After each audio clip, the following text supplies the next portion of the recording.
Darbo birža klauso. Taip, labą dieną, gerbiamas profesoriau.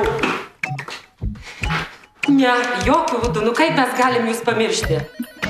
Ne, jau nieko nėra baisiau, kai Lietuvoje profesorius be darbo, tai čia yra tikrai gėda visai Lietuvai. Patikėkit, mes tikrai ieškom, darom viską, ką galim. Žinau. Pat yra pasiūlymų, bet kas gali jums siūlyti dirbti už 3-4 tūkstančius, tokie yra, betgi aš įsivaizduoju, kad jūsų statuso žmogui be 5-10 turėtų Lietuva mokėti, tai čia mažiausiai.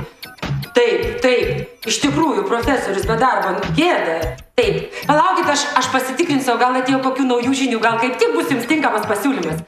Taip, minutėlė.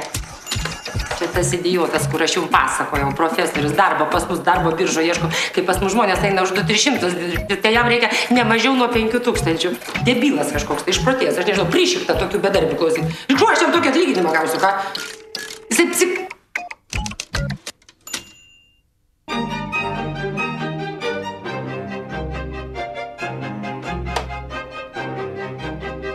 Alio, jūs ne čia pataikėte.